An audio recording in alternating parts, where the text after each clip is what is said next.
So I think as a community of spine surgeons, we have moved away from bigger surgical procedures to address spinal issues, whether we're talking about stenosis or radiculopathy or leg pain or back pain. It used to be that we're talking about bigger surgeries, fusion surgeries, multi-level fusions.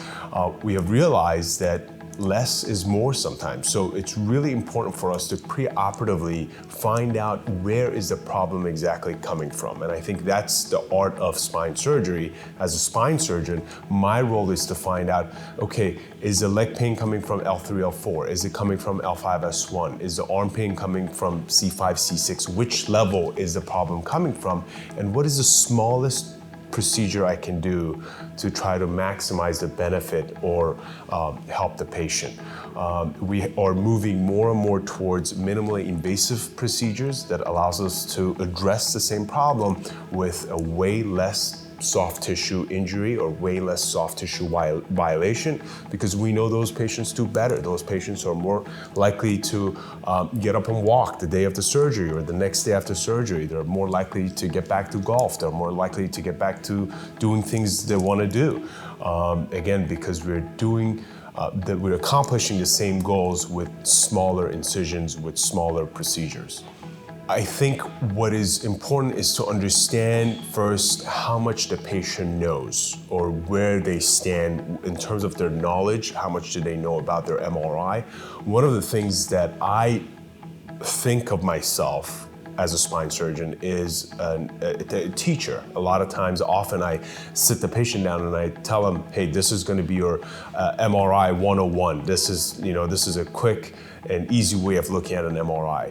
I make sure to review the MRI with every patient. I don't just look at the report, or I don't just tell them, hey, you have a disc herniation. I actually go through the MRI. I tell them, hey, these are the vertebral bodies. These are the discs. This is where the nerve travels. You can see on the axial image, this is where the disc is herniating. It is hitting this specific nerve that's causing this specific symptoms. A lot of times I use diagrams or I use models in the exam room to show the patient exactly what I'm talking about. Or if I'm recommending anything surgical, I use a model, or I even look up pictures on Google or videos on Google, and I actually watch it with them to make sure they fully understand or comprehend what is going on and what their options are, what their choices are for what their potential treatment options are. I mean, it's difficult at times because, we have limited amount of time in the room with the patient. Sometimes you may have 15, 20 minutes and you're describing, cervical fusion to the patient, and it's a very scary surgical procedure for the patient. So, more often than not, I try to explain the procedure to the patient and then give them reading material and have them come back in 1 to 2 weeks, because I know for sure they'll have more questions. They want to go over everything again. So, I do that with them. I try to tell them about the surgical options, educate them on it, but again, give them a follow-up appointment, because without a doubt, they're gonna have more questions. They're gonna have family members who have questions. So I tell them to, hey, bring your family, bring your wife, bring your husband, because we want to review this again. And that really, the second time, reinforces everything for them.